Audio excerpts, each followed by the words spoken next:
आपण एमिति केतोटी खाद्य विषय जानवे जदि ए सबु खाद्य को सप्ताह को केवल 2 थर भी आपण खाउचंती आपणक शरीर रे कैल्शियम रो अभाव जल्दी पूरण हो पार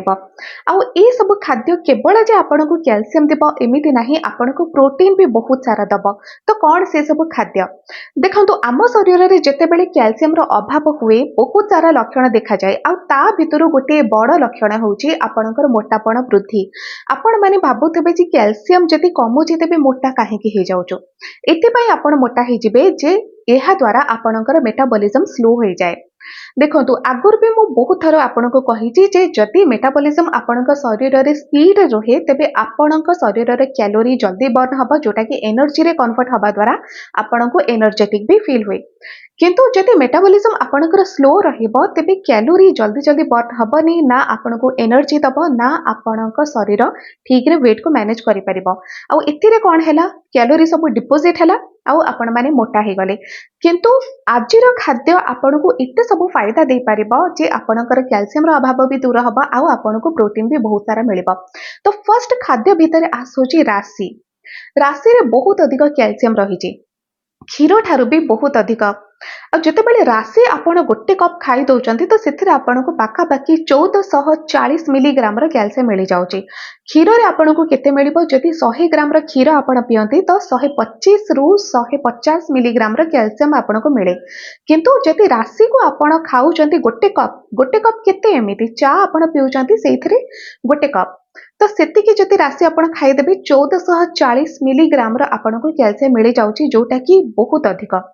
आउ आपण राशि को एमिति नाही जे कोनोसी रेसिपी बने की खाइबे आपण जे उपाय रे भी ताको खाइ परिबे आपण राशि को टिके फ्राई करिके रखि देले आपण जदि छतुआ खाउचंती सेथिरे किछि पके दे पारिबे सिंपल आपण जदि राशि आ गुड़र लडू भी बने की रखि दउचंती कंटेनर रे रखि देले सेटा स्टोर हे गला सेथिरु गोटे दुईटा आपण काढी की खातु एतिकी भी आपणकर कैल्शियम रो अभाव को जल्दी पूर्ण करे राशि दुई प्रकार आपण माने देखुथिबे गोटे होची कळा चोपा लगा आ बिना चोपा वाला जोटा कि धड़ा राशि दुईटे जाक कौन से प्रकार डिफरेंस नहीं केवल चोपा को छाड़ी देले कैल्शियम आपन को सेम ही दुईटा जाकर मिले तो जहाँ भी आपण खातु राशि जो प्रकार भी खाइले आपन को सेम कैल्शियम ही मिल पारिबो आउ गोटे बहुत ही बढ़िया सोर्स होची कैल्शियम रो सेटा होची पनीर देखंतु 100 ग्राम क्षीर रे आपन को जेतिकी कैल्शियम मिलुची 100 ग्राम पनीर रे ताठारु अधिक मिले काहे कि कारण 100 ग्राम क्षीर रे 100 ग्राम पनीर केबे भी तयारी हे पारिबनी एटा आपण माने भी जानिचंती 100 ग्राम पनीर को तयारी करबा पई क्षीर रो क्वांटिटी भी अधिक दरकार आ सेई अनुपात रे आपणको 100 ग्राम पनीर रे अधिक मात्रा रे कैल्शियम मिल जाउची क्षीर ठारू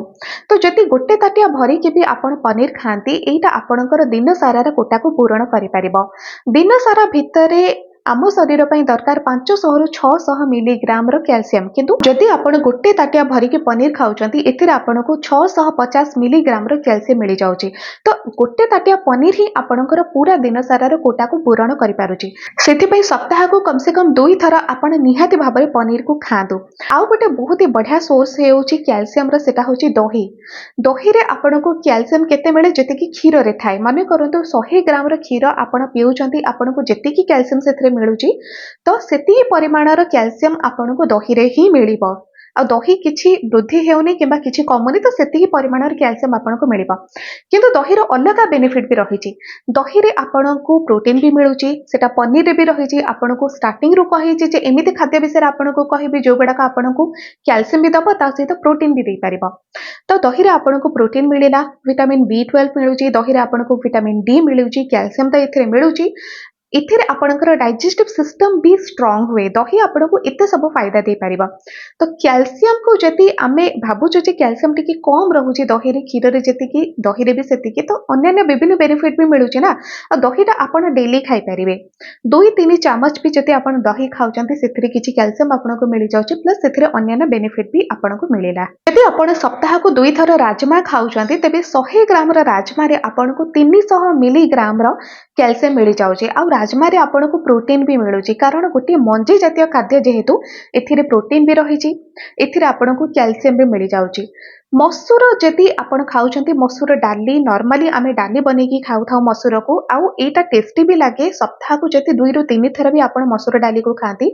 ତେବେ ବି ଏଇଟା ଆପଣଙ୍କୁ କ୍ୟାଲସିୟମ ବହୁତ ସାରା ଦେଇପାରିବ। 100 ଗ୍ରାମର ଡେଲି ଯଦି ଆପଣ ଖାଉଛନ୍ତି 100 ଗ୍ରାମର ଡାଲି, ତ ଏଥିରେ ଆପଣଙ୍କୁ 90 ମିଲିଗ୍ରାମର କ୍ୟାଲସିୟମ ମିଳିଯାଉଛି, ପ୍ଲସ୍ ପ୍ରୋଟିନ ତ ଏଥିରେ ରହିଛି। ମସୁର ଡାଲିରେ ଆପଣଙ୍କୁ ଫାଇबर ବି ବହୁତ ଅଧିକ ମିଳେ। ଠିକ୍ ସେମିତି କାବୁଲି ଚଣା ବି ଯଦି ଆପଣ ଖାଉଛନ୍ତି, 100 ଗ୍ରାମର ଯଦି ଆପଣ ଖାଇଦେଉଛନ୍ତି ଥରେକେ, ତ ଏଥିରେ ଆପଣଙ୍କୁ 250 ମିଲିଗ୍ରାମର କ୍ୟାଲସିୟମ ମିଳିଯାଉଛି, ଆଉ ପ୍ରୋଟିନ ବି ଏଥିରେ ରହିଛି। ତ ଏଇଥର ଆପଣ ଭାବନ୍ତୁ, ଯେତେ ସବୁ ଖାଦ୍ୟ ବିଷୟରେ ମୁଁ କହିଲିଣି, ଆପଣଙ୍କୁ କ୍ୟାଲସିୟମ ମିଳିବା ସହିତ ଏଥିରେ ଆପଣଙ୍କୁ ଭରିକି ପ୍ରୋଟିନ ବି ମିଳୁଛି। ଯେମିତି ଆପଣଙ୍କ ଶରୀର ପାଇଁ କ୍ୟାଲସିୟମ ଦରକାର, ଠିକ୍ ସେମିତି ପ୍ରୋଟିନ ବି ଦରକାର। ଏମିତି କୋଉଟାକୁ ଆପଣ କମେଇ ପାରିବେନି ଯେ କ୍ୟାଲସିୟମ କମେଇବା କିମ୍ବା ପ୍ରୋଟିନ କମେଇବା,